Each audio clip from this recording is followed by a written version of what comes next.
Capitals Quizzer in the motherfucking hizzer.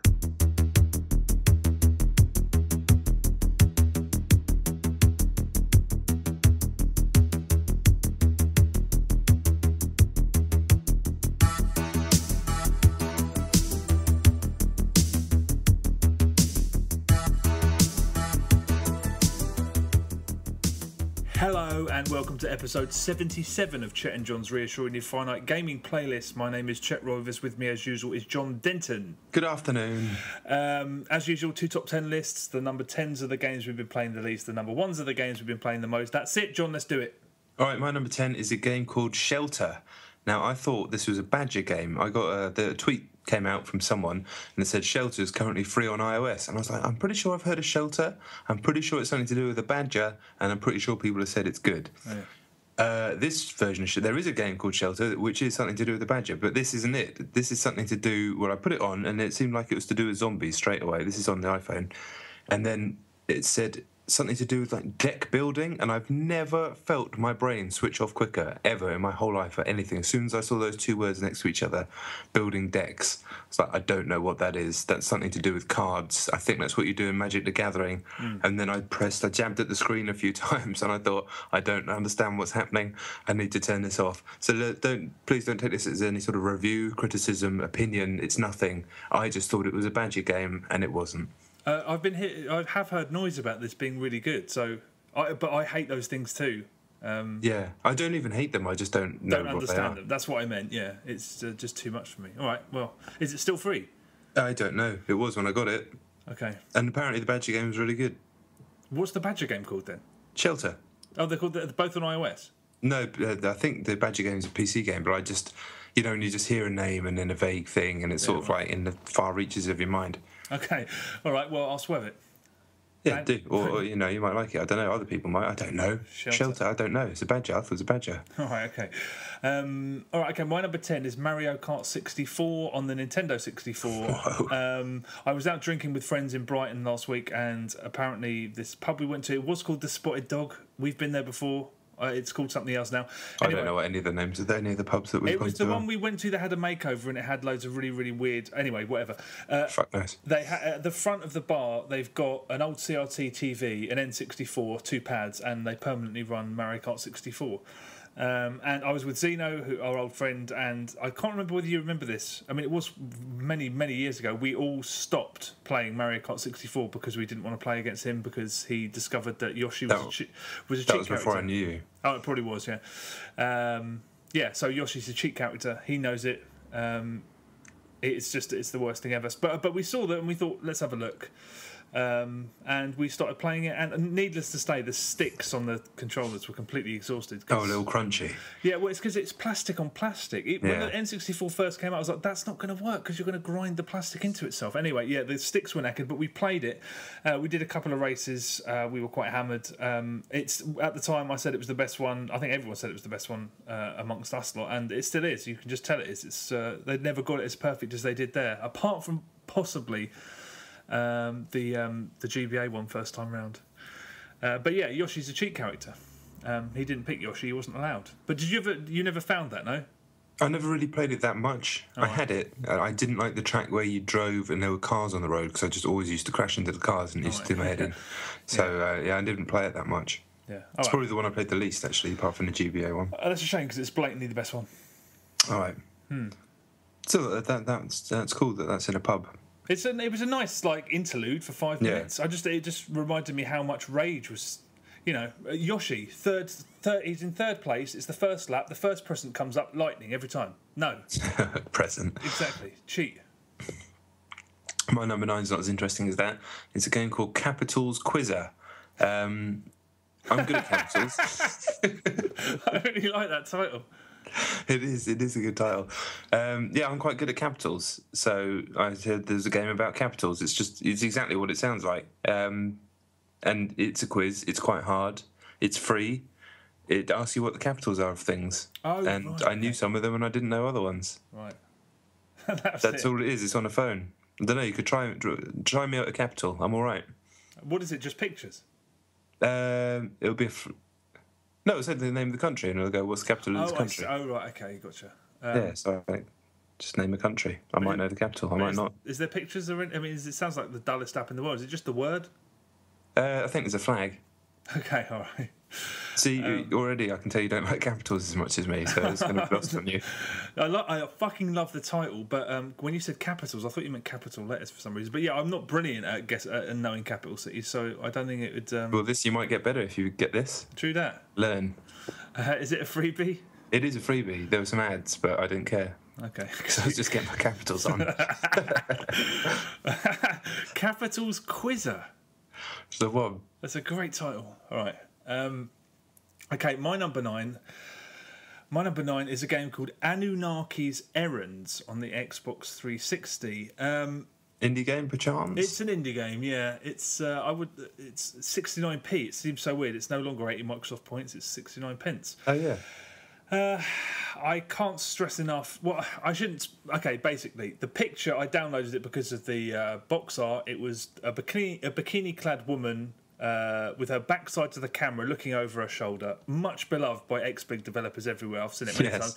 Behind her are more bikini-clad women, and that's basically it. Annunnaki's Errands. I was like, okay. I checked what the screenshot was, and the screenshot made it look like it was a kind of rhythm action dancing game with one giant woman and loads of other women. I was like, okay, all right, I'll have a look. Maybe it turns into that. When you start off, the only thing you can do in the trial is a first-person shooter, and I've played some bad first-person shooters on XBlig. This wipes the floor with all of them. You're walking around a cave and you collect diamonds. As soon as you get 8 or 9, it says pay for the game. But while you're walking around, it's non-stop glitches. These naked women come down from the ceiling, and occasionally they stick to you. Occasionally they vanish instantly. Occasionally they keep popping up and down, up and down. You can't get past them. Sometimes you walk over a line, you back up, get out of the way, kill them, move forward, and they go, and you just can't. It's one of the worst games I've ever played. It fucking sounds good. I'm telling you, it's so bad, but it's just bad in that way that's not funny. And it's just I've said this about Xbox Live indie games before, but nobody has paid for this except maybe the guy who made its mum. And if she did buy it, but if his mum bought it, she does. You just know she stares into the middle distance. She'd never do it, but she occasionally thinks about getting shot of him. I'm telling you, it is terrible. Annunnaki's Errands. Don't even forget I spoke about it. Wipe it from your brain. It's already gone. It's crap. It's already gone. Right. It does sound good though. No, it's not. It really isn't. And they don't dance. Not yet, but it does. The screenshot looks like it's in game. So I don't. Maybe it's. But that's what he lures you in with this mini game about collecting diamonds, and then goes, "Yeah, buy the game right now." And I'm like, "Well, no, I'm not that fucking desperate." They're all dead. I forgot they're all dead as well. They got blood just because. Fuck that game. Hell. Yeah. Yeah, they need to look into this guy. Yeah, he's a mystery. Annunaki, yeah, watch out for that guy. My number 8 is a game called, I think it's probably not called this, Spaghetti Space, Spaghetti, something to do with spaghetti. Anyway, Martin Holden, the king of concept art, his friend made it for Ludum Dare, Robert Ludlum Dare, you know that thing? That game, I don't even know what it is. I don't know why I speak about it. Isn't it just like a 48-hour game jam thing? I'm pretty sure it is. Okay. I don't know why it's called that. I don't even know what that means. I don't know anything. Anyway, this game's quite good. It's very hard. It's an endless runner, but a lot of it involves wall jumping, and you have 2 controls, jump and slide, which is pretty common for this genre, but you have to use them in tandem to jump off the wall. So you can't just jump at the wall and jump again like you do in most games. You have to kind of time it, so you keep the jump button held down and then use the slide on the wall to jump off. And it just makes the game hard, but the controls are quite good, if that makes any sense. Yeah, right. It's like quite a satisfying mechanic when you nail it. So it makes what would be a fairly pedestrian endless runner a lot trickier and a lot more enjoyable. You know, the game was made in 48 hours, so obviously it's not brilliant. But it kind of diverted my attention for a good 15, 20 minutes, and I thought it was kind of cool. I don't know what it's called. I think it was something to do with spaghetti. On PC? Yeah, it's just in the browser. It's Flash. Okay. All right. How does it not have a title, or have you just forgotten it? I think it's called Spaghetti Space. Okay. The word spaghetti is definitely in it, because I wouldn't just be saying that for no reason. Okay. All right. Is it going to progress beyond browsers, or is it? I don't know. Yeah, it's 48 hours, isn't it? I don't know. Okay. All right. I could see it turning into a proper game. Definitely. Right, yeah. Genuine. All right. Okay, my number 8 is a game I spoke about last week called The Unbreakable Chain on the Xbox 360. It's an indie game, an incredibly weird indie game. I spoke about it last week, and I just thought it was a game about a weird bonbon-bodied snake or worm going around a sandpit. That's this one. But the music, it's worth downloading just for the music. It's amazing. But a listener sent me a video of it being played, the demo from beginning to end, and I didn't realise you could actually go up at the top of the sand and then the game continues. So I downloaded it again, the trial, and I played through it. And it's, it looks completely bizarre, but the gameplay, it is, I think, an artist making a game, and I don't think he plays games or massively cares about them. But it is something. It is basically you get out of the top of the sand, this snake, and then you get eaten by a pig, and then all of a sudden you're playing as the pig. It's very much similar gameplay, top down, moving around. You're eating other worms, and then when you're eating other worms, at some point, what looks like a Doberman eats you, and then you're walking along sideways, and you're a jumping Doberman, and there's a mouse, and he's chasing that. But before he gets eaten by a bull, and then you're a bull with a carriage behind it, and he jumps. What the hell are you talking about? Honestly, it's just you keep jumping from animal to animal. It's really fucking weird. It's very experimental, and I don't think it's a good game, and I do not recommend it as a game, but it's completely unbound by anything. I mean, there's no logic. The animation's wildly inconsistent. So is the gameplay inconsistent. It's rubbish, but you get at no point do you not think that this is what the guy wanted to make, as fucking weird as it is. But it's one of those games that people who enjoy his artwork will be the best equipped to enjoy, because it's not much of a game really. But I'm only speaking about the trial. I don't know what happens after that. I've only done 4 animals or 5 animals. It's bloody weird. It's not recommended at this point. So you're not going to buy the full version? No, I don't think. I mean, it is 69 pence, which is nothing, and on iOS it's £5. I don't know why that is. Wow. Yeah, and it's on PC. I don't know. The Unbreakable Chain. It's interesting, but pretty worthless as a game. All right. My number 7 is a game called Clocked In. This is a recommendation from Twitter. Not to us, I should say.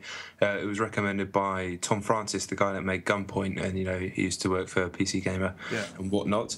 And I just noticed that he tweeted about some game, and it's pretty good fun. It's really simple. Basically, the image on screen is a clock. The clock hand goes round, and as it does, it leaves a pattern of circles that changes with every rotation of the clock hand. Yeah. You play as another circle, a different coloured circle, and using the arrow keys, I think, or maybe WASD, I can't remember which one. You have to rotate around the clock and dodge all the circles that are on the clock face, and try and avoid getting hit by the minute hand that's going around the clock, right? And every time you make it around the clock without getting hit, you got 5 lives, I think. You get a point. So you're just trying to get as many points as you can, and with every rotation, the pattern of the weird circles on the clock face changes completely. So it kind of turns into a maze, basically, and you just have to be really good at directing your little circle. It's got a bit of momentum to it, and it's just a fun game. It's just a good little game. It's kind of stylish in its own way. It's a weird idea. I don't know why that was an idea that came to his head. Maybe he was just staring at a clock sometime, this guy. But it's cool. I don't know if this was another Luden Dare thing or if it's just something someone made. I can't remember. But it's actually pretty good. What format was it on? Again, just browser. It sounded like that's the kind of thing that sounded like it could get really frustrating. How long did you play it for? Probably... I played it in a few different sessions, probably sort of 10 minutes a session, maybe 3 times. Okay. Oh, I don't know. Something about it just sounded like that would wind me up. I might have a look at it, though. What was it called? Wind you up, nice. Clocked In. Clocked In, that was it. Yeah, just Google that. I'm sure you'll find it. It's I wouldn't say it was frustrating. It was quite difficult, and you can kind of get stuck eventually, and you start getting hit by the hand. But it's fine. It didn't annoy me. All right, okay. Clocked In, all right. Okay, my number 7 is actually 2 games, neither of which I have a whole lot to say about. They're the final 2 games in the Xbox Live Summer of Arcade. So it's Flashback Remake and Teenage Mutant Ninja Turtles Out of the Shadows, or OOTS as they call it. First of all, Flashback. I never really understood Flashback. I remember playing it back in the day and it just left me ice cold. I mean, I couldn't put my finger on it then, and I was always very fond of Another World, and Flashback always just kind of. I remember I went to play it multiple times, and I remember, I'm the same. I'm exactly the same as you. Yeah, it's weird. I can't quite put my... Anyway, I downloaded the remake to have a look. And immediately, as soon as I saw the first screen, I was like, I can't be bothered. I'm not interested. Something about it is so uninteresting. The controls, I think the controls weren't brilliant back in the day, but the controls in the remake are really unresponsive. And I've been reading loads of people talking about bugs. I mean, terrible bugs that are in it, apparently. I didn't play it long enough to verify that. They've inserted all these cutscenes, and it's this guy who talks in wisecracks, and it's one of those characters that feels like it was written by people who have absolutely no sense of humour. So everything he says is like light and wee, and I'm just like, no, thank you very much. I played it for about 10 minutes. I didn't get to the end of the trial. I couldn't be bothered. The scenery is really difficult. It's really difficult to sort of determine where the sort of barriers are. But then again, I found that back on the original. I always used to walk around going like, where the fuck am I going? This is a wall. That isn't a wall. I can walk past that, but I can't walk past that. Anyway, I didn't enjoy it. Back in the day, I didn't enjoy it now. Turtles Oots Out of the Shadows is absolutely diabolical. Based on the trial, first of all, the trial's terrible. It's Turtles. Did you play the full price £40 PS3 Xbox Turtles game that came out when the movie came out? Was that the one that was like Prince of Persia? I suppose you could say that. Yeah, it's third person, 3D. Yeah, roaming. I didn't play it, but I saw it being played. Okay. Yeah, I think I can't remember whether I liked it or not. I remember that it worked and it was fine. This looks like that. It's the same combat. X is attack, Y is like a kick, but it's a guard break. There's a super meter, and you can do special moves, and you level up by placing things in an upgrade tree. And it's so fucking dull. It's not even true. I mean, I may be reviewing it, in which case I'll talk more about it next week. I hope that isn't the case, but it's. Technically the demo's terrible because you're having combat and then it will jump to a cel-shaded cutscene like comic book panels, and then it will throw you into another bit of level, and then the game just stops and starts, and it's technically pretty much fucked. It looks pretty ugly. Actually, the turtles look really amphibian. I don't know whether they've changed the design of turtles since I last saw them, but they look really eerie to look at. They don't look like cartoon characters. They look like they're supposed to look like actual turtles, which is quite weird, quite off-putting. Maybe the movies and the new comics or whatever, wherever they are, look like that as well. But the game is... I'm only basing it on the trial, but Jesus Christ, so dull. So dull. Yeah, I've got no interest. It seems like a really weak Summer of Arcade. Yeah, it is. This year. I mean, you played more Charlie Murder than me, and that was cool, and Brothers is fantastic, but those two finishing it off, that's... Rubbish. Yeah, really quite weak. What's going on? Shame. Yeah. But then again, you know, new consoles coming out, I guess they're focusing on that or whatever, I don't know. I don't know.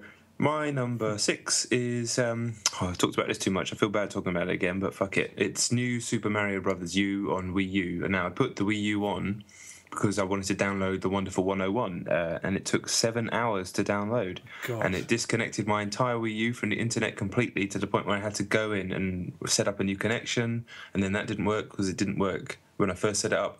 Basically, it was a fucking nightmare. I could have walked all the way into town when I live 4 miles away from town, bought the game and walked back in the time that it took to do it. Yeah. Anyway, while I had the Wii U on, my little boy noticed that Mario was on the corner of the screen, and he was like, Mario! So I was like, oh yeah, stick it on.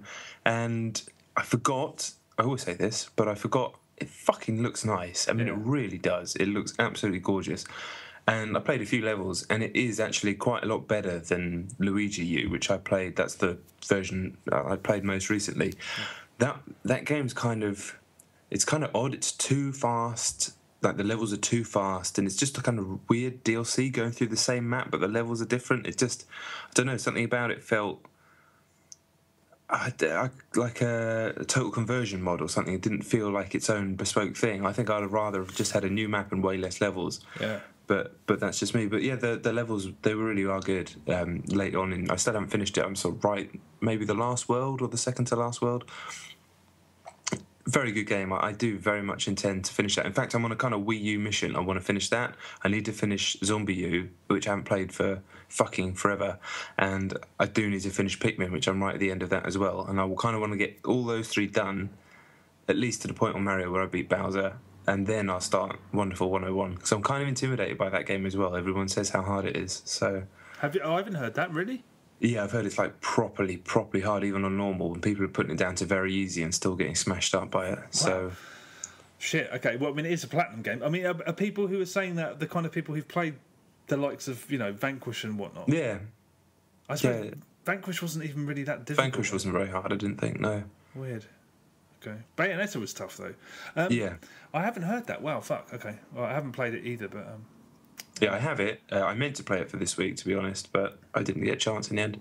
All right. Well, good luck with trying to complete those games. I guarantee you won't do any of it, I'm sure. Absolutely. I won't. Okay, all right. Well, my number 6 is Tetris Blitz on iOS, an EA remake. Well, it's not a remake, it's a redux of Tetris.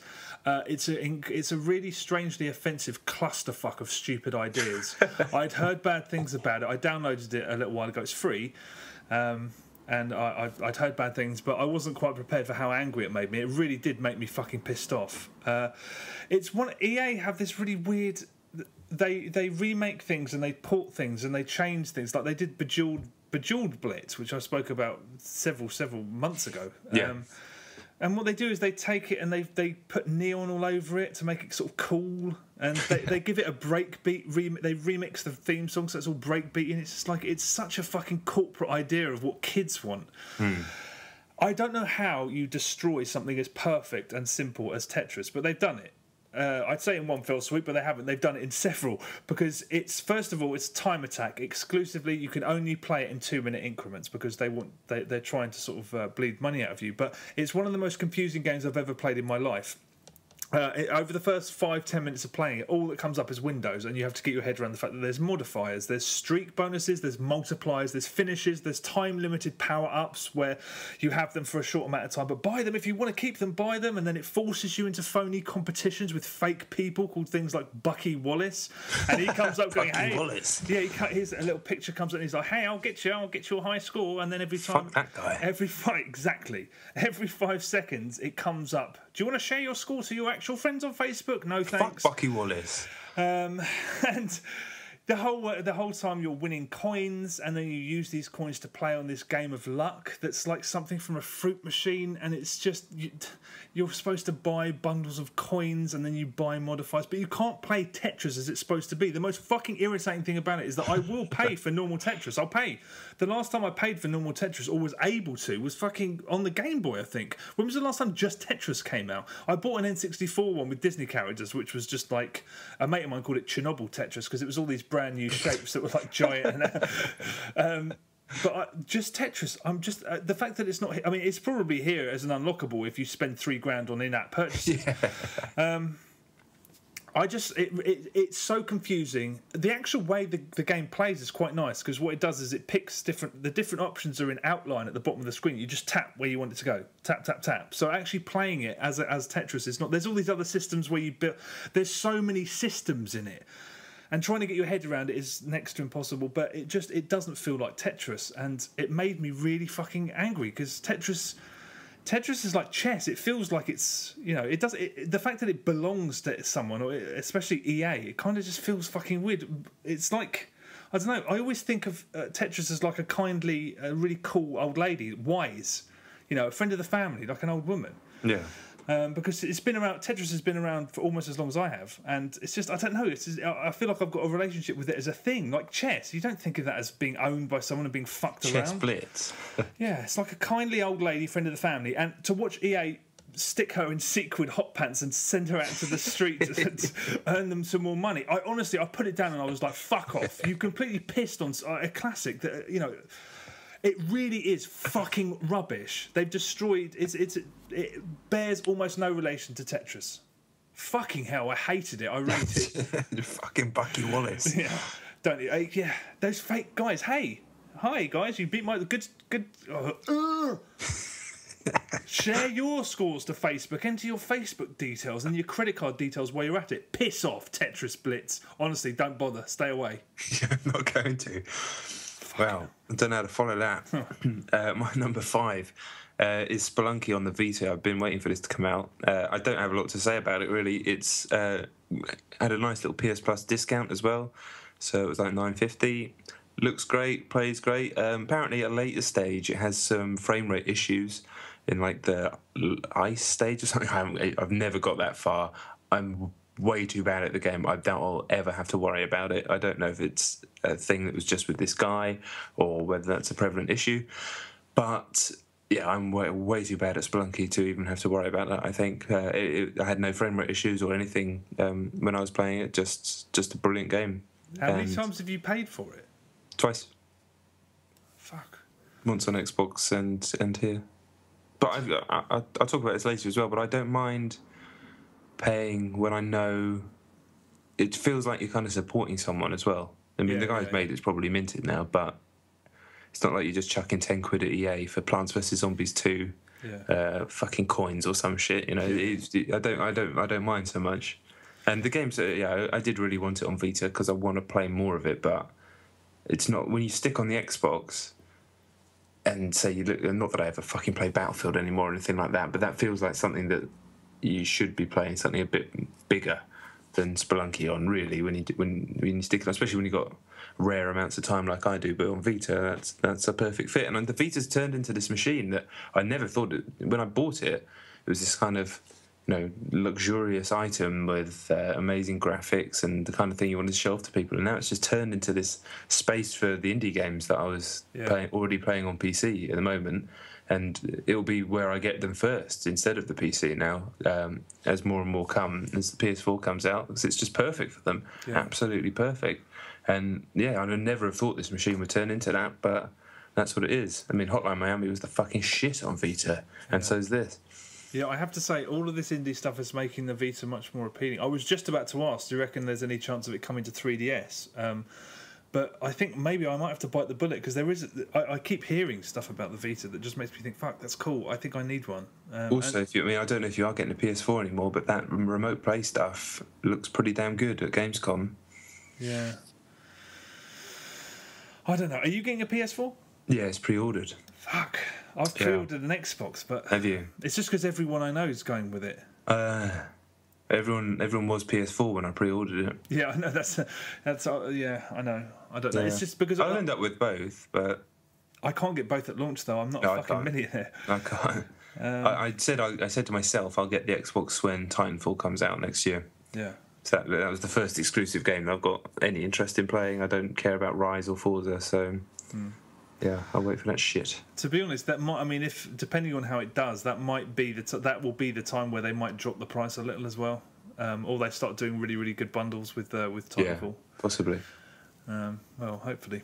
People are raving about that shit. I didn't get a chance to play it at Gamescom, unfortunately, because the queues were too long. But that was what all the YouTube kids, all the fucking press have been talking about that game.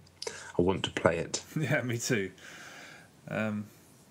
Okay, all right. Well, my number 5 is a game called Hydroventure, a.k.a. Fluidity, on the Nintendo Wii. This was recommended by a listener, and it's really good. It's on WiiWare. I don't know what the deal is with WiiWare at the moment. Can you play WiiWare games that you've downloaded on the Wii on your Wii U? I don't know. Fuck. I should really check that, because I've got the little chip that I had in my Wii U, and I'm pretty sure I can access them. But yeah, it's on little chip. Yeah, like the SD card. Oh. That was in my Wii is now in my Wii U. You sound like an old man. Sorry about that. Yeah, anyway, it's called Fluidity in the States. It's called Hydroventure over here, and it's a physics puzzler kind of platformer sort of thing where you're sort of transporting water around. It's really, really bloody good. I played it for about 4 or 5 hours, and I think I made a really, really significant dent in it.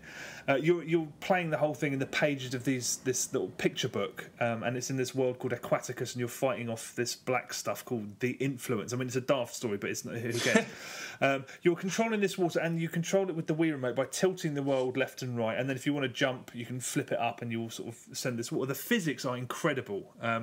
You have to avoid losing water, and then once you've lost all your water, you die. But you lose it if it breaks off into little bits, so you have to constantly pool it. So every time you have to stop and make sure that you don't lose any, because little stray drops will also evaporate as well as getting lost.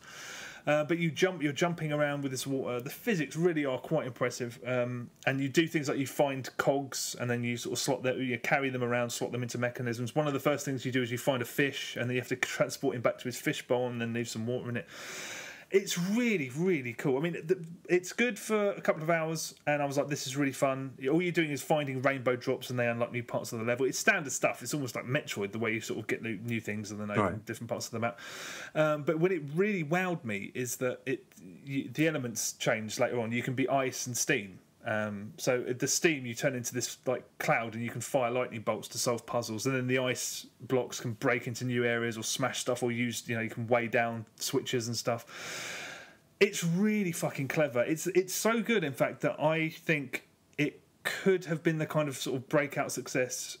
Basically the Wiimote. Every time I pick up the Wiimote and it's been well implemented, I still think it feels amazing. I mean, when you compare it to something like Kinect, which felt like shit the first time you used it, the Wiimote still makes me think, fuck, because tilting it could be a joystick or a button. It's that accurate, and it feels so good. I think the Wiimote is still amazing. Even without Wii Motion Plus, I think it's an incredible device. What's unfortunate is that I think genuinely this could have been a breakout success, but it came out in very late 2010, by which point almost everyone I know, in fact everyone I do know apart from myself, had ditched the Wii. Right. I mean, you ditched it when, like, fucking a week after it came out? Yeah, I mean, I had it. I still have it, but yeah, I barely played it. I just played the Mario Galaxy games, really. Yeah. I mean, that's the way it was for a lot of people. People just wanted to hate that machine, and they were so angered by there was a lot of shovelware on that console, but it had some amazing games that nobody ever played. This is one of them. The problem with that is, I reckon it could have been a huge success on other platforms, but it wouldn't be anywhere near as good. Yeah. Without the control of the Wii remote, so it can't win really. It's like, I think there's a sequel on 3DS that's downloaded on the eShop called Hydroventure. Spinner or something, I don't know. If you look for Hydroventure in Europe or Fluidity in America, you'll find it. I can't vouch for that one because I haven't played it, but the WiiWare one is really bloody good. I'll probably finish it before next week and speak about it again. But just I mean, it's shades of Loco Roco, shades of a couple of games you've played, but very much its own thing. And the physics again are just, they make the game so rewarding because you can't fucking get around them, and you can't succeed without bending to their will, so to speak. But honestly, really bloody impressive. It's genuinely good. That does sound cool. That does sound like a cool game. Yeah, I mean, I'm never going to have time to play that, but Fluidity is a better name than Hydroventure. I don't know why they changed it, bearing in mind it came out in the States first, and that's the title. Was there something else called Fluidity, maybe? I don't know. Oh, that's possible, yeah. But honestly, if you're one of those people who still plays games on their Wii, it's fucking good. Hydroventure. Sweet. Right, my number 4 is a game called, well, I don't know why I said it like that, is Score World Goals, which is either the sequel or the same game as Score Classic Goals. I couldn't work out if it was the same or not. I don't know why I downloaded this again. Do you remember me talking about this ages ago? I played it after you recommended it. I thought it was pretty good. Yeah. It just popped into my mind for some reason, and I thought I'll re-download what I have. But then when I typed it into the App Store, Score Classic Goals, it just came up with Score World Goals, and that was free. So I was like, all right, well, I'll just get that then. And I don't think I gave it enough credit at the time, even though I said it was really good. It's just a marvelous game. It's absolutely brilliant. It's so much fun to play. If you can't remember me talking about it before, if you haven't heard of it, basically you are recreating classic goals from different eras of football, and if you're a bit of a football nerd like me, as so many people are, you'll remember a lot of them. They're famous goals like Iniesta's winner in the World Cup and Beckham's free kick against Greece, stuff like that you remember. It doesn't have any licensed players or anything like that, but it doesn't matter. It's a 3D match engine that looks really nice, like for a phone. It really doesn't look that far behind Pro Evo and FIFA. But how you play it is it plays the goal out for you, and then simple stuff. You have say you need to pass it to another guy. you'll have a line on screen, and you just draw between the two guys, and it'll pass the ball, and then the game will freeze again. Say the goal you're trying to play out is pass to one guy, pass to another guy, and then the third guy puts it in the top corner. So you do one pass, game freezes, do another pass, maybe you need to lead it in front of the guy with the second pass, so you draw the line so it's slightly in front, the third guy will run onto it, and then you can hit it with curve and draw the line with curve and do exactly what you want to do. And when it all clicks, you get little okay, good, or excellent, depending on how well you do each component part. And when it all clicks, and if you hit excellent every time, it's fucking satisfying. And so, obviously, they're amazing goals as well that you're scoring, just like ridiculous free kicks, volleys from absurd angles. So that's really satisfying too. And if you're like me and you remember most of these goals, it's just really fun to do. There's actually a multiplayer mode now, which I'm pretty sure wasn't in there before, but it's an asynchronous multiplayer mode where you basically get scored for how well you managed to recreate the goal. So yeah, you go back and forth like that. That was fun, and yeah, just going back through the all the goals was great, and it's free. So there was loads of ads popped up, but you can X them off. It wasn't too bad. It wasn't asking me for money. There is ways of spending money in the game, but I didn't need to spend, or even got close to needing to spend any money. And yeah, if you never played it and you like football, you really should. You really, really should. It's a fucking tremendous game. Yeah, no, I agree. I did play it back in the day, and I thought it was great back in the day. Well, however many months ago. Yeah, it was about a year ago. Yeah. So has that replaced the other version? I don't know. I just typed in classic goals, that came up, and my memory is not great these days, so I couldn't remember if it was the same or not. All right. Well, I might have a look because I didn't play much of it. I'm pretty sure maybe they've just taken, because some of the ones in the original were like club football goals. Yeah, yeah. I think maybe this is now all internationals. Maybe it is a sequel. Regardless, it's great. It is great. I might have a look at that again. Okay, my number 4 is Rock Band Blitz on the Xbox 360. I wasn't going to talk about it, but I played it a hell of a lot. But anyway, I'll be brief. I play a lot of Rock Band Blitz again. I've got right back into it, but earlier today, the Rock Central went down. It's not the Rock Band network. Rock Central is basically the database that keeps all the scores and sort of logs what DLC you've got. Other Rock Band games have it, but Rock Band Blitz cannot function without it, which meant that I couldn't play it today. So I tried to play it, and it said, you can play, but we can't save your score, and you can't use any of the score modifier. The game as it is, you can't play. You have to play it without any of the bells and whistles that are actually part of the game, part of the gameplay. Really? So you can't use none of the modifiers? You can't do anything. No, that's weird. Exactly, and it made me worry because when they shut it down, which then inevitably EA published it, didn't they? Yes. Yeah, I'm sure there are not many people playing Rock Band Blitz, but when they shut it down, I just hope they patch it so that people can still play the game offline, because that's ridiculous. I mean, the other Rock Band games you can play offline, but this you literally can't play the game as it was intended. Yeah. Without this Rock Central being online. That's mad, and it won't save your scores to... No. Not that you'd want to even do scores without the modifiers, but you can't save them locally. No.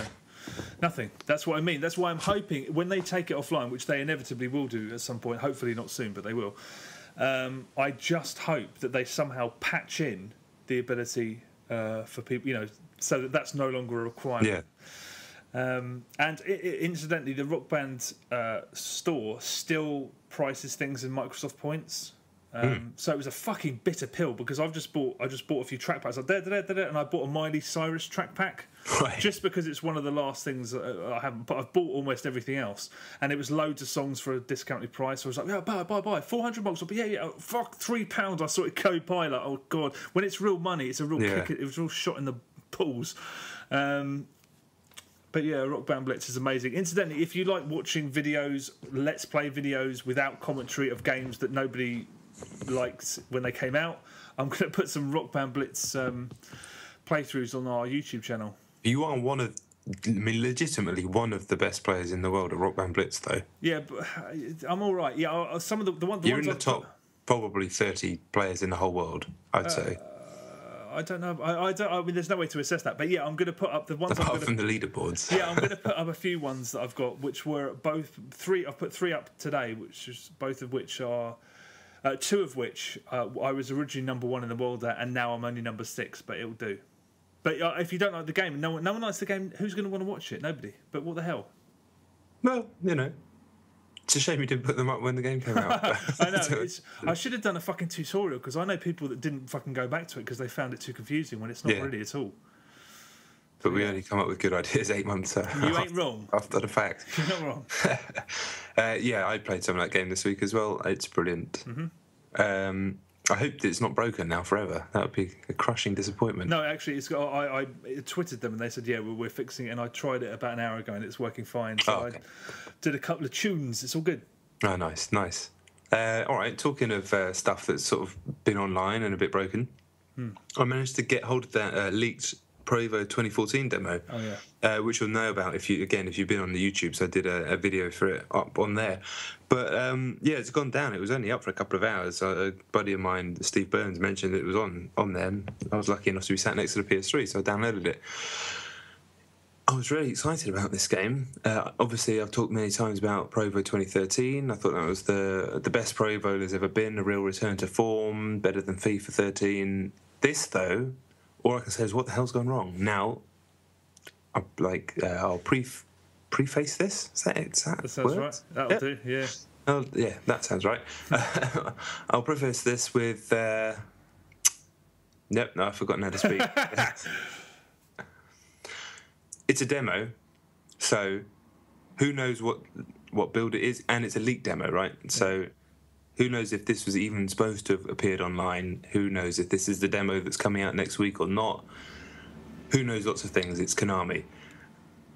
But at the moment, it's kind of like playing Pro Evo in a swamp or like playing FIFA with lag, and you know how fucking annoying that is when all the buttons, because when FIFA is laggy, it's not like screen lag like in a shooter. It's button lag, which is a nightmare for a game that involves lots of intricate button presses and timing. And it just felt like that. Players who would normally be fast and snappy, and you can beat a man with like Ribery, Bayern Munich in the game, so you've got players like Frank Ribery, just useless basically. You can't do anything. Even stuff like on the video that I put online, I did score a goal, but it was a goal that came from a cross. But I say in the video that I played the ball out wide, and the guy that was running onto it, I pressed circle really early, so he crossed the ball first time. Standard stuff's been in football games forever, but press circle, he took a touch and then crossed. Like, it was like a second between me pressing it and him eventually crossing it. That's what happens when you play online with lag, but this was happening in an offline game on PES 2014. Now, as I said, it is a demo. I'm hoping... Football games notoriously changed massively between preview stage, demo stage. Even I've had review code and final boxed game be almost completely different in both FIFA and Pro Evo. So I still hold out hope that they're going to sort it out. But at the moment, I'm concerned, man. I'm definitely concerned because they've moved to a new engine. I was worried this might happen. They finally sorted out Pro Evo 2013. It took them years. And then they decided to move the whole game to the Fox engine. It certainly, the animation, when it works, looks great. Like, it looks better than any football game has ever looked. I'm not counting the new next-gen FIFA in that because I haven't really seen that. But from what we've seen so far on current-gen stuff, there's loads of really smooth animation. The ball physics are really good, and certainly when the computer's got the ball, it still seems to have that Pro Evo magic. Like, I've had goals scored against me, which are really cool, but I just couldn't get anything going myself. You can't change the difficulty on the demo. You can't seem to make substitutions either. So it's just a shit demo, but that's the reason probably why it was yanked back down. But at the moment, if this is what the game is like, I'm worried, but I still hold out hope that it won't end up like this, because I just can't see them. Pro Evo's always been responsive. That's always been something that it's had going for it ever since ISS Pro back on the PS1. You've always been able to beat a man. You've always been able to change direction quickly. That's the difference between that and FIFA, really, apart from there's a bunch of other stuff that are different, but that's the main difference on a moment-to-moment control basis. And if that's lost from Pro Evo, I don't want to play Pro Evo trying to be bad FIFA. Yeah. Is it really feasible that they could have had why would Sony have an outdated build? Surely fuck knows. They might have given it to them saying this is going up next week. It may be the demo that's supposed to go up, and it's just still an old build, and they've put up shit demos in the past. They really have, yeah. Yeah, because they normally do 2 demos, but I think the game is out. It's out the same week as GTA. I mean, Jesus, what's this company do? They're nuts. They want to get ahead of FIFA. I get that. So yeah, they're releasing September 20th, and GTA is obviously out on the 17th. Can't see many people buying that. Isn't FIFA out on that? FIFA's out the week after, I think. Oh, okay. I don't know. It's two different markets. Well, it's not. There is a lot of overlap, but I mean, I think people who want, people who want football games want football games. They're not going to get GTA instead. But that's really worrying. But as you said, one of the demos they put out last year was really shit. And I remember I'd played it at Konami and thought, wow, it's really great. And then seeing this demo, I was like, what have they done? They fucked it. And then they hadn't, but it was just a fucking shit demo. Yeah, Konami, they work in mysterious ways, no doubt. That they do. Yeah. That they do. So yeah, I still hold out hope, but it'll be interesting to see when the demo does go live, if it is the same one that I've been playing, which apparently is the same build that was sent out as a preview build to magazines and websites.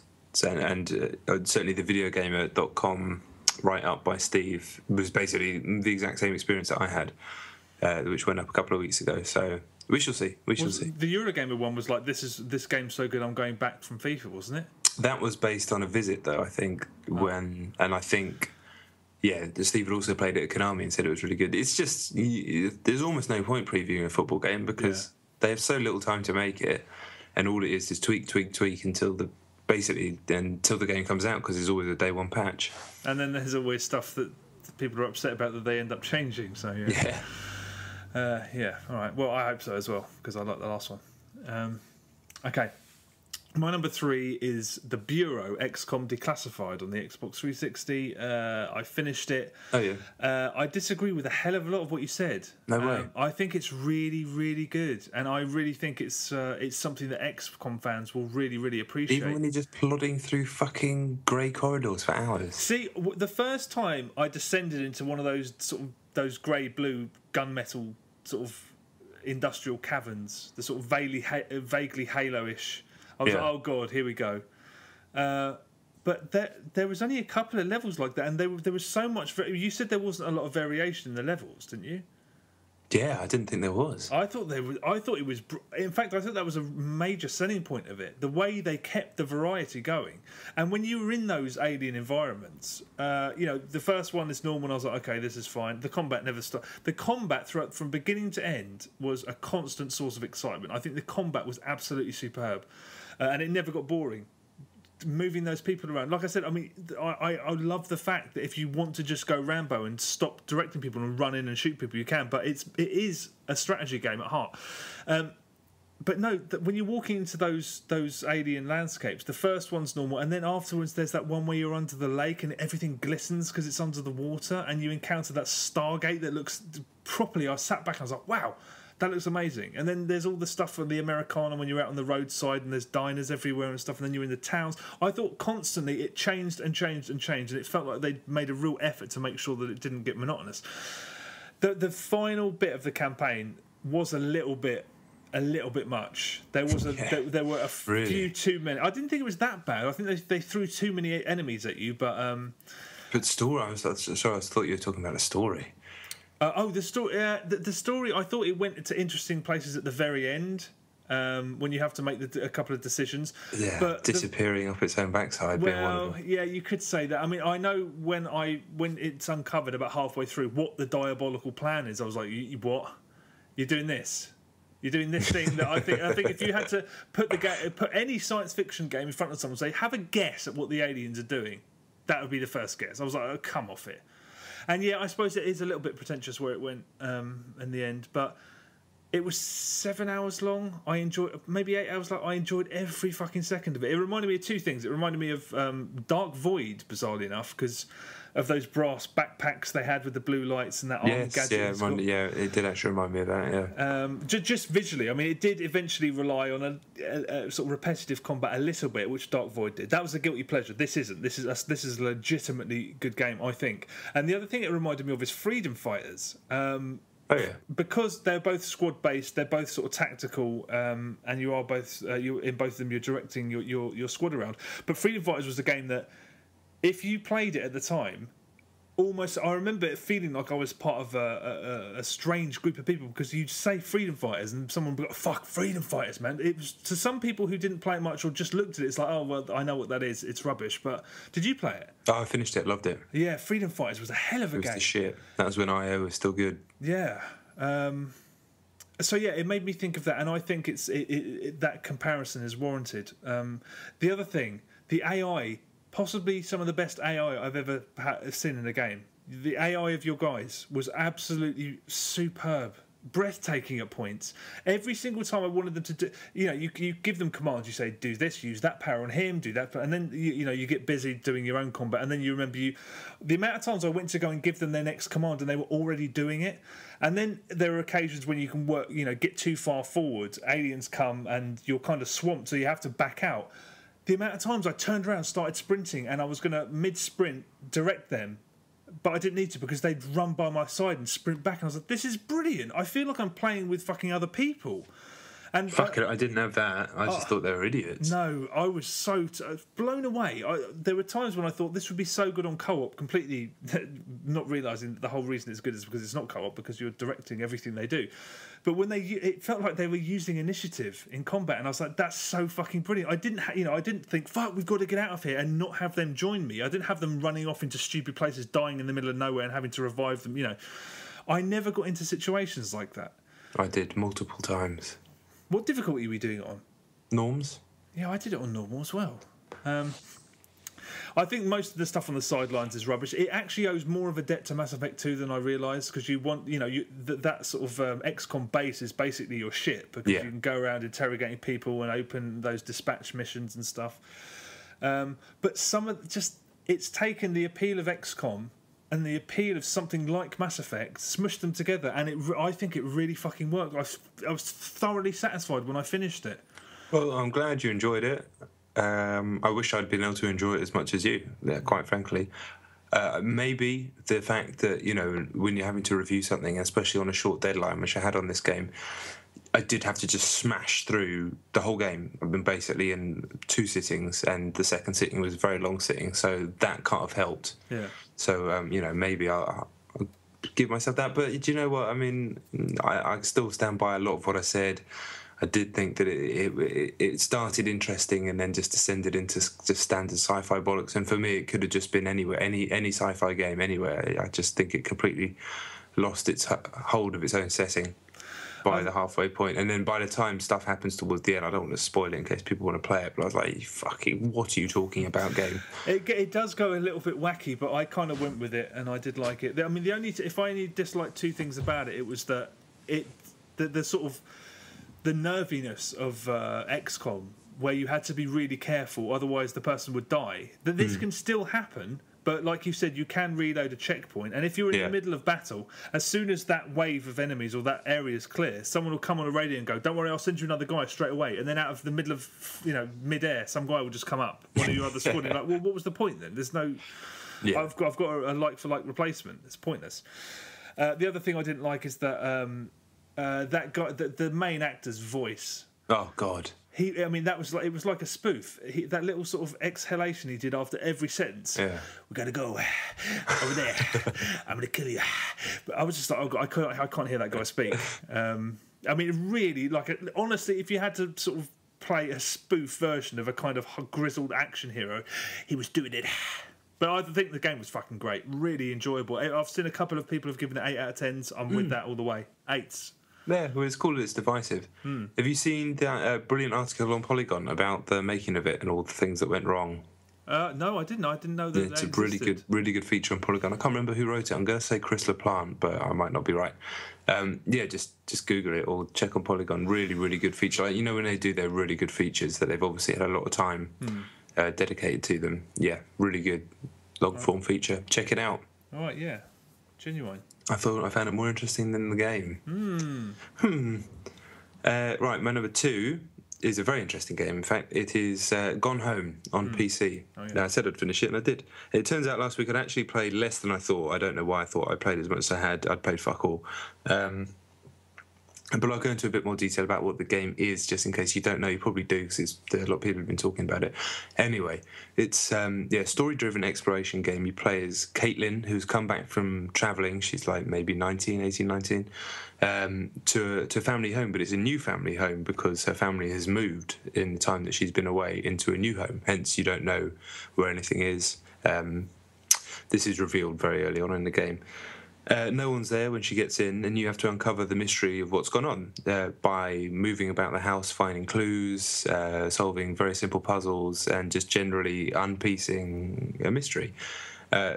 Now, I don't want to spoil it at all. It would be very easy to even start talking about story details that happen quite early in the game and start unraveling it for you. It's better just to experience on your own. But I will say it's a very touching, beautifully constructed story that wouldn't really work in any other medium. Now, saying that, it is a story that's been, and I don't want to spoil what the story is, so this might come across as a little trite by me, but it's a story that's been told in other mediums, but the interactivity here is what makes it work, right? Because just simply the act of finding things yourself, even though the designers have put everything in the game in a certain way to be found, the fact that you're actually going through the house and finding it, and it feels like a real home, right? The amount of detail is incredible. Obviously, it's set in the mid-90s as well, and it's really nostalgic, especially for people like you and I who were teenagers in the 90s. It's aimed at people of our age. And it really does nail it. Just some of it's a little bit hokey, like you find like a type of pen that you might remember having when we were at school or whatever. But some of it's really good, and you find tapes and you can put them in the tape machine, and it's all that like Riot Girl music. But some of it's fucking good, and everything like that is brilliant about the game. And it's just it's beautifully written. I mean, it really is extremely well written and very well acted in parts. Some of it has a voiceover. The only downside I'd say about the game is it's very slight. Like, you can get through this whole game in under 2 hours, and it ain't cheap. I mean, it really isn't cheap. I think I paid like 13 or 14 quid for it, and that was on sale.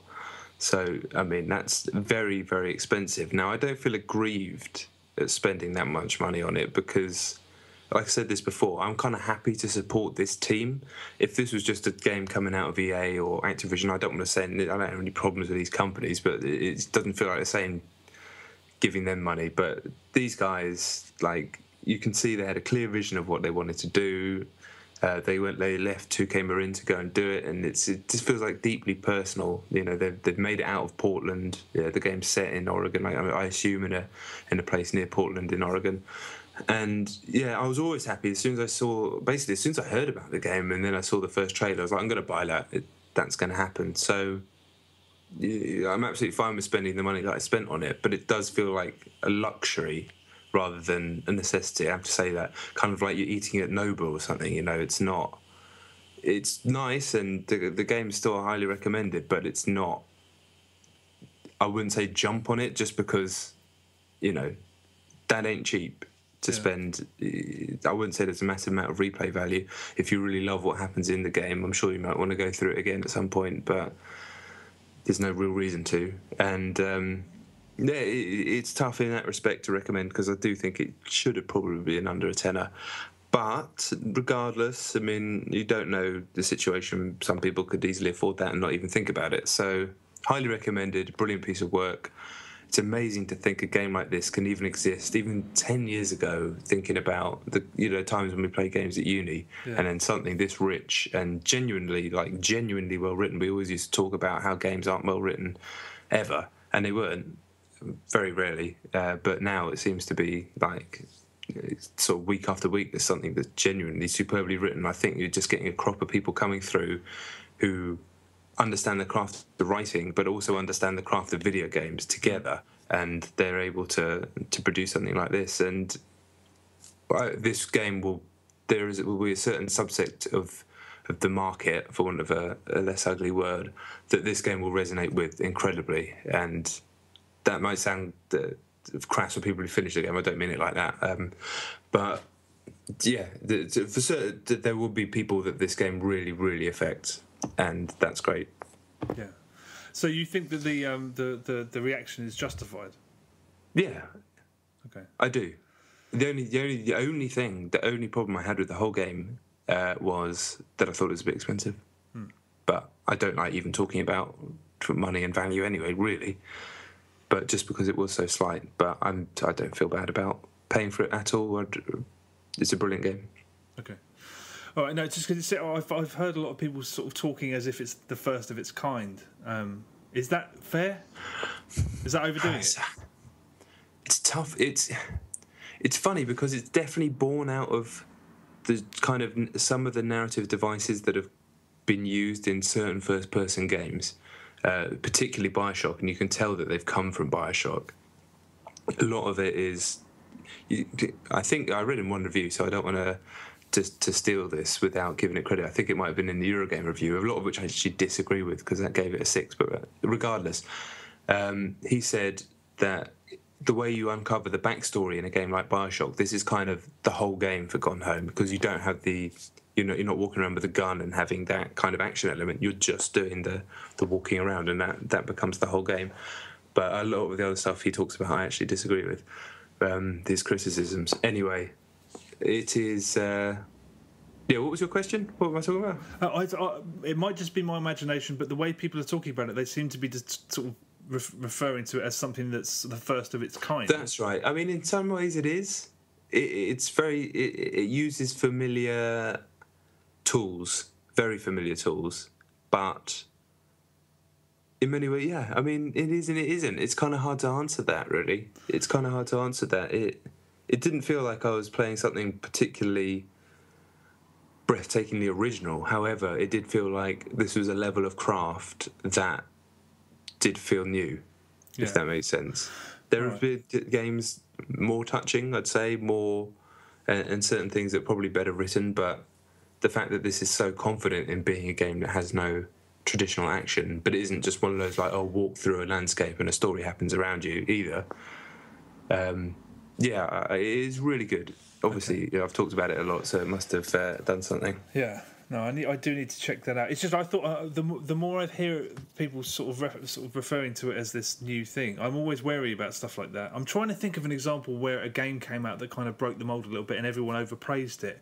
But the only thing I can think of is in terms of acting, and for some reason Eminem jumps into my head, because when Eminem did 8 Mile, it was like, wow, yeah, he can act, great. But everyone was like, he's going to Oscars, and it's like, well, calm down, like, don't overdo it. The guy can act, well done, brilliant. But everyone's fucking going overboard. And when I'm sure there's games I can sort of apply that same thing to, where it breaks the mould and it's sort of brash and it's confident, but I don't know. I think I've been reading a lot about it, and maybe I should probably just bite the bullet and fucking play it instead. Yeah, it could be one of those ones where you go in and think it's going to be more than it is, and I don't think they ever set out for it to be. It's a very it's a soft game, and it's certainly not brash. It is what it is. It's hard to talk about. I could talk a whole nother conversation if this was like a spoiler cast or whatever, a shit word, where I could actually talk about what happens and why it's good and why it works, but I don't want to, so...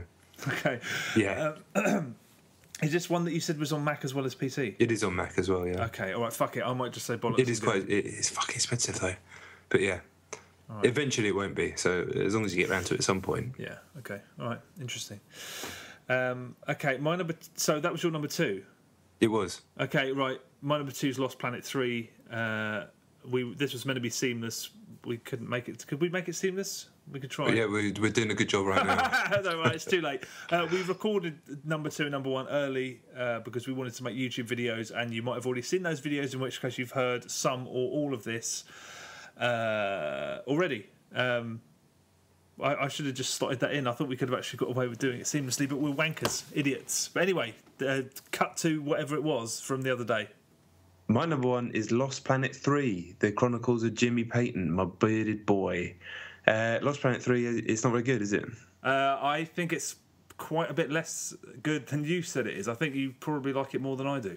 Well, I probably played more of it than you. Yeah, but yeah, okay, let's drop the backstory then. You're Jimmy Payton, fucking guy with a beard. If you want to watch a video on all the things that he looks like, check out the YouTube channel. He's a weird bloke. He's a very, very strange guy. He takes a job on the planet EDN3, which is the lost planet, although I don't see why it's lost, because you can get there quite easily, seemingly. He takes a job because he needs money for his wife, who, to be fair, doesn't change her clothes throughout the entire story of the game, so it does seem like they're quite poor. And their son, Hank. No baby has ever been called Hank, ever.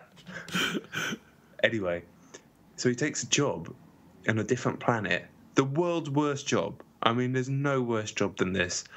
His job is to go out into the freezing cold and get assaulted by thousands of aliens on the off chance that they might find some orange stuff, which is going to be fuel to send back home. No one would take that job. The only reason he got that job in the first place is because he's really good at driving giant robots. Now, he has a giant robot on EDN3, but he already had it, and it was his giant robot from back home. But I don't understand why you'd need a giant robot back home, because it's only... Doesn't matter. This game's not very good. The other Lost Planet games... First one was kind of, I call it like a sort of glorious mess. At the time, it looked amazing. It had some cool ideas with the grappling hook that you could use at any point. It looked really, looked nice. It had the contrast between the snow and the orange, and it had the mechs where they moved really fast, and it made a lot of mistakes as well. But it was a cool game, especially at the time. And the second one tried things as well, but ultimately failed. Tried to do the 4-player co-op deal.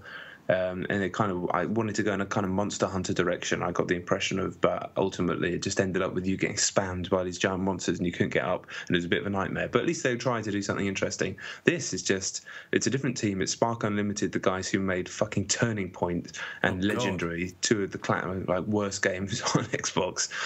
And I just don't know why it exists. It's just the most generic plodding shooter you'll ever play, with bits where you're inside a robot that moves so slowly and none of the levels are big enough for the robot to go in. So you just walk to the level at no miles an hour in a robot, listening to weird country music. I don't know why. Yeah. Get out of the robot and then go and fight the aliens. You're way tougher out of the robot than you are in the robot. So if you get attacked by Acrid in the robot, you're going to get killed pretty quickly. But out of the robot, you can take an absolute pasting. The only thing the game has going for it is two things, in fact. Jim Payton made me laugh because he's so fucking weird. He's always grinning the whole time. His face is just bizarre. He does look like a Doberman. He looks like a million different things. And he just sounds like a normal person for some reason. He doesn't sound like that gruff action hero that's in every one of these types of games. He just sounds like a normal bloke he's just bored by his job, which is the world's most dangerous job. It's more dangerous than just going to war with no clothes on. But he doesn't seem to be too fazed by it. Apparently the only danger is going a bit mad because of the snow, not the constant threat of death by 400-foot aliens. Anyway... and the only other good thing going for it is the shooting is generic as all hell. You couldn't get more generic, but it works fine. Like the shotgun makes things explode. The controls are fine. You walk, you shoot. It's so unremarkable that you can just kind of play it completely switched off. The only thing that drives you completely mad is the waypoint system, which constantly sends you in the wrong direction. Oh God, yeah. It's so bad. It's unreal. But I wanted to hate Lost Planet 3 as I was playing it, but it was never frustrating enough to hate it. You just plod through and it's easy, and I just don't understand why it exists. It's just a waste of fucking space, but it never pissed me off enough to hate it. See, that's more offensive to me than being like having spikes of difficulty, being as monotonous and dull. I mean, I have played about 4, maybe 5 hours. No, I'd say 4 hours of the campaign, and I've thrown in the towel. Life is way. Oh yeah, no, that's definitely the right decision. 4 hours is 4 hours too long. Life is way too short to play a game like this. I mean, I'm pretty sure also that I could give almost anybody in this, a games writer or an industry professional, screenshots of Lost Planet 3 and Dead Space 3, and you wouldn't be able to tell the difference in a lot of instances. There's actual sequences, level design, bosses where I'm like, I've done this already, and I did it in Dead Space 3. The holographic menu you access is exactly the same as the mini games when you hack into those things is exactly the same. The visuals, it's all black and light blue with splashes of orange. It's Dead Space. It is Dead Space 3. It's quite yeah. I mean, the one thing that I suppose if you had to say something nice about the Lost Planet series is that they are all completely different. The first one's got that weird time attack system, which means you can't explore, and yet you're supposed to explore. The second one was a co-op shooter that I liked at first, and then kind of sort of fell out with. This is just Dead Space 3, or Dead Space Poor, as I called it earlier on today. Tell me something. Something really intrigued me. The first thing that happens, one of the first things that happens in the game, is there's a really bad joke. And I saw that and I was like, oh, wicked. This is a spoof. I was like, this is going to be like a Naked Gun style spoof because it's such a lame joke. And, and I was like, and then there was another bit where, things happen where like there's this guy who's at the beginning who's just standing doing something, and then you run past him later in the game. He's like, I haven't been standing here this whole time, And I'm like, what? It's weird how its attitude to humour is just to spice in the most weird. It just doesn't work at all. Does that go out through the whole of the entire game? Yeah, there'll just be a joke once every 25 minutes for no reason whatsoever. Just to either self-referential humour or it'll just crack wise. Oh no, he won't say anything for an hour, and then it'll just make a wisecrack after you just fought a giant boss. No reason. Jimmy Payton, I told you he's weird. He's not like other people. He's a weird guy. In real life or just in the game? I don't think he exists in real life. Sorry, when you keep saying Jimmy Payton, I thought that was the actor's name. That's not, no? No, Jimmy P. I spent a lot of time with this game and this stupid face. And the only thing that got me through it was just him. Have you got to the bit that is aliens? Refresh my memory. Okay, but guess what happens? You go into a place and it's corridors and you shoot things, but the music suddenly turns to the aliens music, the sort of soft violins or whatever the fuck instrument, the aliens music. I don't know what instrument makes it. Yeah. And then, in every sci-fi shooter, it owes a debt to aliens. No, of course it does. This, though, is just aliens. They're enemies that come out that are just face huggers. They are exactly the same. They've got long tails with a point at the end, like 6 legs or whatever, weird faces. They jump. They're exactly the same, and they come out of eggs. I thought it was and then you pick up a pulse rifle that fires like 3 bullets at a time. Yeah. I was like, is this like an homage? Yes, an homage to aliens in a sci-fi shooter? I was like, could you not try a bit harder? The things that really made me think, what is going on? The very first, after the cutscene with the joke, the title sequence comes up, and the music sounds exactly like the music at the very beginning of Predator, and then a pod fires from a ship and lands on a planet. You're like, that's the exact opening of Predator. Why is that happening? And then there's Dead Space music throughout. Yeah. And then I just don't know what it is. What the hell is it? Why does it exist? Why does it exist? I mean, it really is boring. Not only does the mech move slowly, so slow. If you run, you move really slowly. It never explains what the hell is T energy. Sometimes it's health, sometimes it's a currency. I don't know what it is. That's the stuff that you're trying to harvest to send back home, but it's also the currency of your base. But it's also health, isn't it? No, you just recharge your health. I swear you do it faster when you pick up loads of that stuff. Oh, you probably do. You probably do in some bits and not in other bits. Yeah, well, that makes perfect sense. Because it's totally in line with everything else. I thought it was so monotonous and so dull, and it had so little personality that I couldn't. It was so painful playing it. I absolutely hated my time playing it for 4 hours. Another thing, I don't know what it's like on the PlayStation, but on the Xbox 360 version, during some action scenes, it drops to considerably less than 30 frames per second. Oh yeah, it does on PS3 as well. I mean, really quite. But then there's other bits where it looks stunning. It does look nice in some bits, yeah. Yeah. I mean, it's the most... Yeah. What a mess. I fell asleep, and to be fair, this is the game that I played pretty much straight after coming back from Gamescom, having had no sleep. But I fell asleep 10 times during this game. I kept waking up with Jimmy P just running into a wall, and I thought, he must be really confused. I've never fallen asleep like that before. I've sort of nodded off slowly playing games really late at night, but never full on, mouth open, face down. And then the next day I put it on again and I started falling asleep again, and I was like, I'm not that tired anymore. Yeah. It's just the game. To be honest, that happened to me as well. I fell asleep full on like that during Colonial Marines. But when I was playing this earlier today, I just paused it and I had a little like a power nap, because it's just it's like an intense push to make you go to sleep. Yeah. Oh, and the loading times. They're not that bad transitioning between areas was quite severe. Yeah. Aside from that, I thought it was quite fun. But yeah, it's like old school. It's almost like Resident Evil Doors. Yeah. Moving around a supposedly open big world, and then every few minutes you've got to transition between areas. Yeah. I will say this about it. Have you tried multiplayer?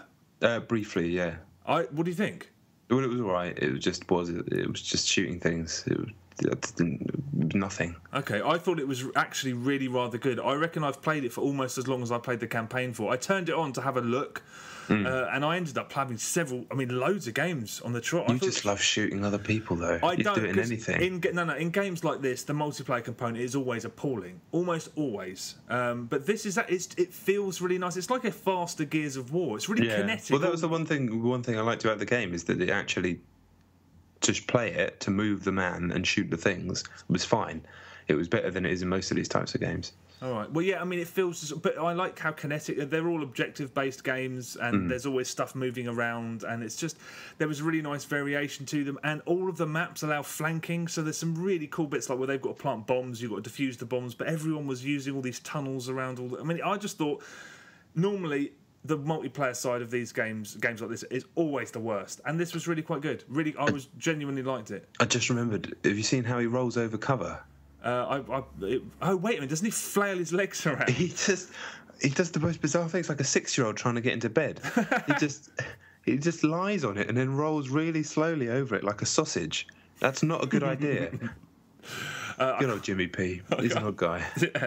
I can't say I noticed that, but my decision to leave it at 4 hours playtime is a wise one. Yeah, get out of there. Don't play that. It's terrible. I mean, but it isn't like it's. I would never recommend it to anyone, but it's not so bad. I've played way worse games. Doesn't it make you think how good Dead Space 3 was in comparison? No, because Dead Space 3 I like less. What? Less than this? Dead Space 3 was a constant hellish spam of idiots running at me for hours and hours and hours. This, I can just switch off and go bang, bang, bang, bang, bang. That's just wrong. This is so much worse a game than Dead Space 3. Playing it made me think, how good was Dead Space 3? This is terrible. I'm surprised at that. That's quite shocking. But I don't recommend it based on what I've played at all. No, I don't recommend either. All right. What did you give it? Have you decided? 5. Yeah, 5. 5. I don't know. I don't know. There's something about. You could easily give it 3.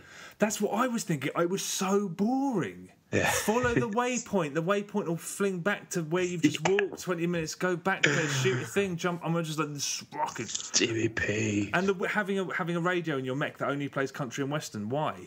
Yeah, but you can't even. You spend so little time in the mech that you can't even get to the end of one song. I know. I was flicking channels like, what we got? Oh, it's like the same song on every station. Yeah, it is. Fucking hell. Oh man. A bad. I mean, I think it's worse than you do. So yeah, Lost Planet 3. I think it's fucking push. Yeah, well, at least it's one you can write off for August. Yeah. True that. Okay, my number 1 then is Killer is Dead on the Xbox 360, also available on the PlayStation 3. It's the new game from Suda51. Have you played it yet? No, but you've had it for a while, haven't you? I have. I played it. I finished it like several weeks ago. I really, really like it. Basically, it's a Suda51 greatest hits collection. Right. It's really derivative, and I have to say that because it really is. Uncharitable people might say that Suda is starting to repeat himself, and you have to hold your hands up and say, yeah, he probably is. The combat is very, very easy to compare with the sword fighting in No More Heroes. I mean, Mondo Zappa's combat stance is exactly the same as Travis Touchdown, and just the pace of the combat is very similar. Visually, obviously, it looks like Killer 7. The gunplay and the upgrade structure are both straight out of Shadows of the Damned, and the humour is very puerile, but it's quite scarce. So it made me think of Lollipop Chainsaw. Okay. So it's a meshing of all of Suda's back catalogue almost. It's too derivative to be a classic, and it won't convince you. If you don't like his games, this is not going to convince you that he's some kind of genius. But I really, really enjoyed it, and I'm playing it through it again on hard mode now, and yeah, it's the funny thing about it is that at the same time as being his most accessible game, it's his least accessible game at the same time. It's perverse how they're two things that don't fit. So basically, the story is impenetrable and weird, and for the first 90 minutes of the game, maybe 2 hours, the gameplay to cutscene split is about 5-1. So there's a lot of cutscenes, and it's really tough. You can have a choice between English language, and you can have the original Japanese audio if you want. But it's a long haul, and if you're not prepared for that, it might put you off. On the other hand, the combat is really, really accessible. There's this parry move called Just Guard, and you can basically spam it. So if you're in a combat scenario with 5 people hammering, you just hammer parry all the time, and you parry them straight away. You're never tested on your skill of timing or your skill of rhythm. Never tested. It's not. It makes something. The Devil May Cry. It's not. Yeah. It's really fun, but even on very hard mode, I was expecting once I stepped up onto the different difficulties, the parry would involve very, very specific timing, but it doesn't. So it's his most accessible game because the combat is very straightforward. It never stops being fun, and it's appealing way beyond the length of the game, the length of the campaign, I should say. How long is it? I'd say the campaign's about 6 hours, 7 hours. No, probably between 7-8 hours. I'd say roughly. But the most interesting, one of the most interesting things about the game is that most of the best stuff is on the sidelines. So. There's all these challenge missions that unlock throughout the game, and they're really very, very clever, very, very smartly done, because not only do they in most games like this, challenge missions will be something from the level you just played, do it again, to either with a time limit or a score limit or something like that. What they do with these is they always mix it up. So if you've done, for example, in the campaign, there's this mission where you have to infiltrate this building. In the challenge mission, you have to get out of the building. In the campaign, there's quite a quiet bit in this bit of there's a specific bit of scenery, and then in the challenge mission, it's a really loud and rowdy gun turret set piece. Okay.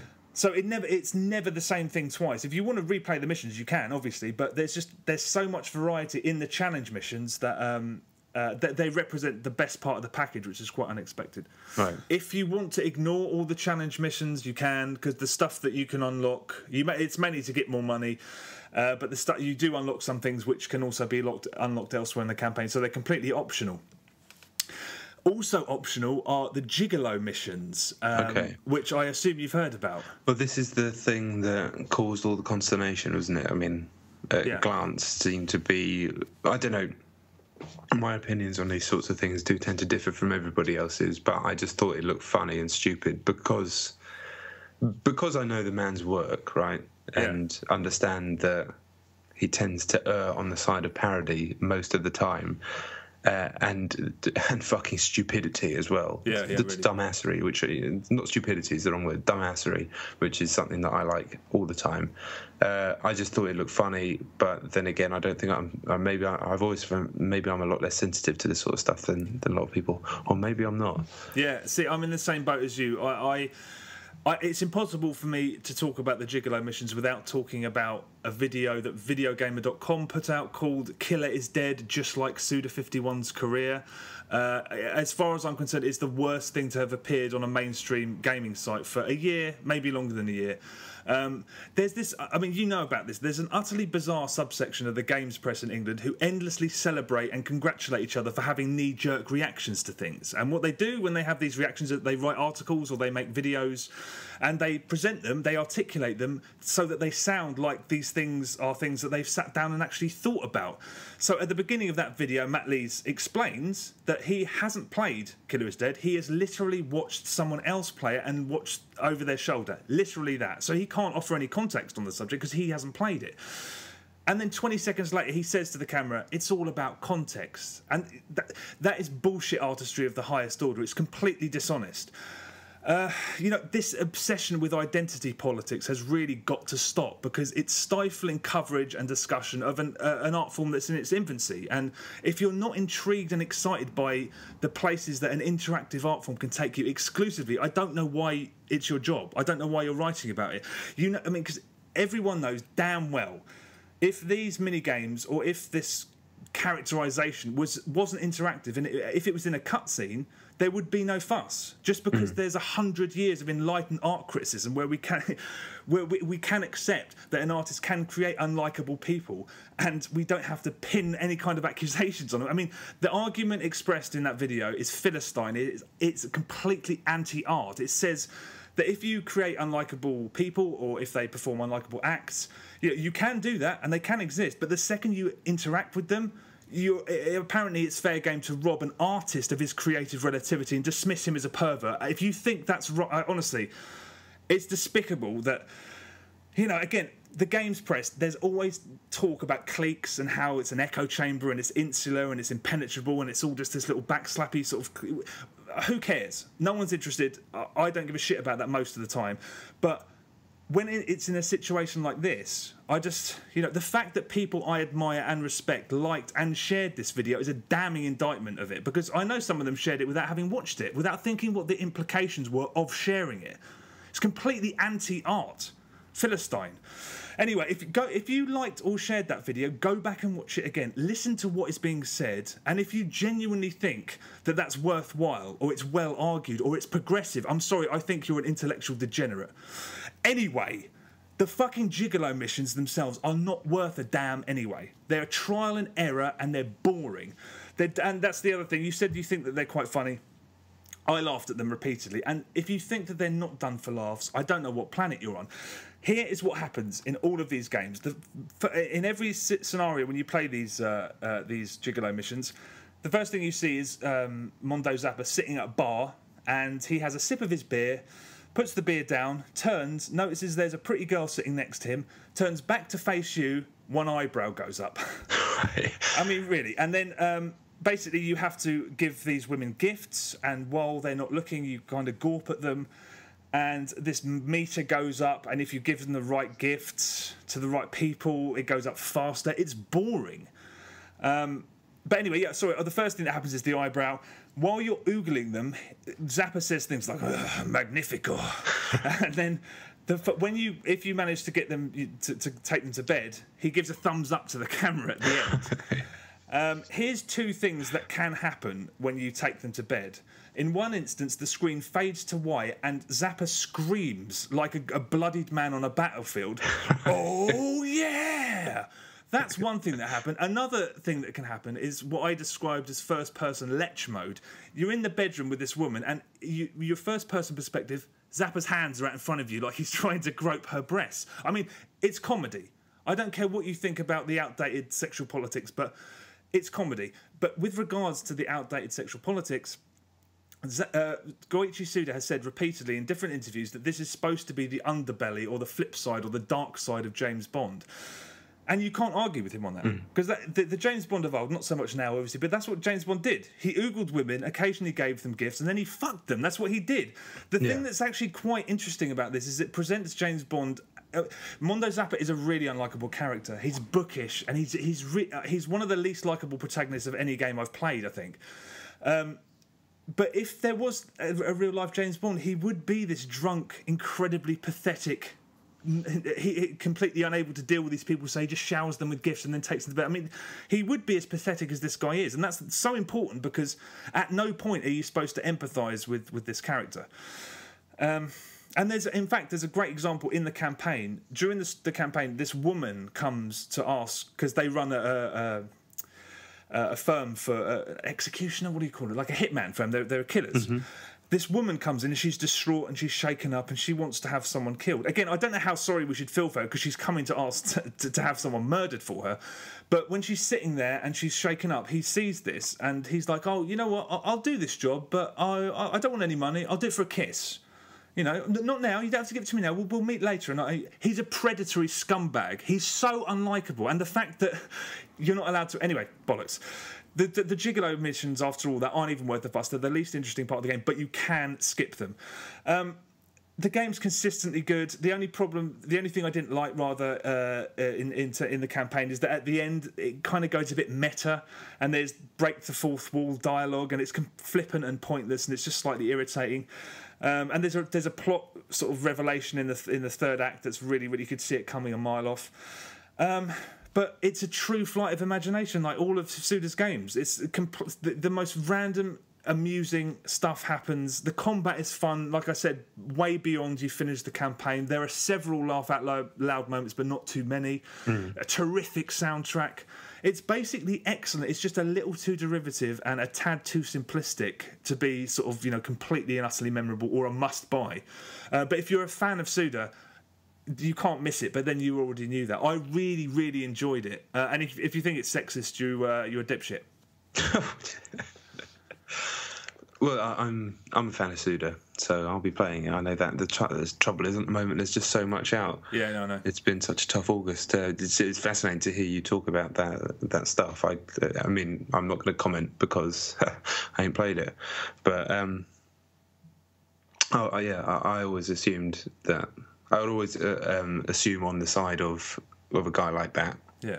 Just from liking his previous work and, you know, especially stuff in Shadows of the Dam that dealt with not that subject matter in terms of it being dark James Bond or anything like that, but he deals with those. So he has interests in the subjects of sex and sexuality beyond what might look at first glance to be simple, puerile, and facile. Not saying it's particularly deep psychosexual analysis or anything like that, but you know, he's always got something interesting to say or attempt to say. He's out there trying to be interesting. And I've always, you could have that, or you could have Lost Planet 3. Yeah, exactly. I mean, it's so. I mean, and with regards to his sort of attitudes towards sex, they are a little bit out there. And there is a character, this recurring character who you bump into, who's this nurse, and all she wants is blood, and she floats around on a giant syringe. And I was, whenever she came up, I was like, that's genuinely fucking weird, but really, fascinatingly so. And the fact that anyone can think, just again they really are genuinely fucking amusing. The thought of people sitting and watching that and playing them and thinking, oh my god, this is just wrong, and not seeing how clearly geared towards comedy it is. I mean, it's absolutely ridiculous. Yeah. Well, the other thing that I always come back to is the film Bully, the Larry Clark film. Oh yeah. Like his lens in that film is I haven't seen for a long time, but his leering in the extreme. Yeah. You know, and on a very young girl most of the time, and that is just accepted and talked about and canonized and discussed and critiqued as a piece of art. And we get fucking up in arms about this bollocks. I know. It's exasperating. But the fact that people shared it without thinking about the implications of it, because you could apply. I mean, I can't be bothered with that argument about you know, you have, you know. Another thing that Matt Lee says in that video is, we just don't do that. No, we don't. I also don't walk into rooms and instantaneously behead a load of people with a katana. That's an argument that's boring and tired, but it's completely legitimate because they're having these attitudes and expecting that an artist is supposed to censor himself for your... But it's completely wrong. And the fact that it looked like it was snowballing and people supporting it, and it's the repercussions of that are profoundly negative. So yeah, but the game is really. Are you going to play it? I assume. I will do. I'll try and find time. It's really tough because everybody knows what's just around the corner as well. And I will try and find time. There's a bunch of games I want to play, but cool. Right. You know how it is. Genuine. All right. Well, I recommend it anyway. Sweet. And that's it. Thank you for putting up with our fucking ramshackle podcast that we didn't even bother trying to hide the fucking, like, the joins. Yeah. But, as always, thank you very much for listening. Check out the Twitters, at John Denton, at Chet Roivas, and at Chet and Johns. One thing I will say this week is we're really putting a lot more effort from this week going forward into the YouTube channel. We had a good video. The Killer is Dead video did quite well this week. And we're kind of pushing harder into that, and it would be really cool. Just honestly, if you want to go and check it out, it's just Chet and John on Twitter. Some of the content will be stuff that just comes from the podcast, and we put video footage to it. I say we, Chet does. Yeah. And then we're going to also be putting some proper bespoke editorial stuff and just some fucking stupid gags on there as well.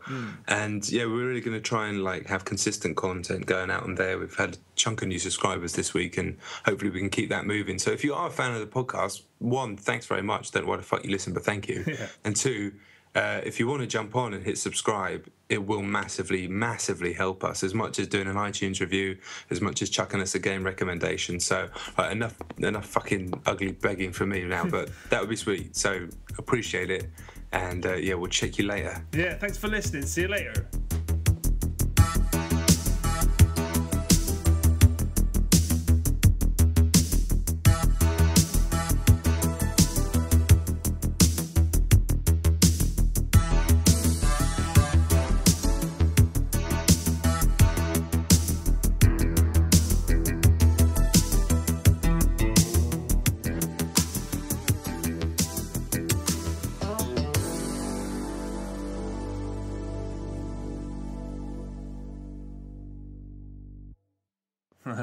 All right. Well, we'll just say like I've just done my number 2, and I would have already mentioned that. I'll have already mentioned that Lost Planet 3 is my number 2. So I'll talk about it in a minute. Oh no, I won't, because it'll be my 2. Oh shit. So we'll just be blatant about it. Just say, okay, my number 1 is like we've just finished. You know. Hey? Just say, okay, so my number 1 is, and then we'll make a joke about inserting it seamlessly into the show next week. And then I'll tell you what, you do your number 1, I'll do my number 1, and then we'll sign off like it's the end of the episode. Okay. Should we do that? All right. Okay. Yeah, all right, well... So have you spoken about this or not? This is madness. We'll say this before we insert it into the podcast this week. We're making bespoke audio for video clips that is going to be audio of a podcast that doesn't exist yet. This is the act of insane people. Well, we can just joke about it, can't we? We can just say, hey, it's fucking, we had to record. Yeah, we decided to make the videos and the podcast worse. How do you reckon we do it then? I don't know. Yeah, it'll work fine, I guess. Right. I thought rather than actually try and make it fit, we might as well say on the podcast, hey, shit, yeah, here's us seamlessly putting something in, and it's not seamless because, hey. Oh, God. All right, I don't know.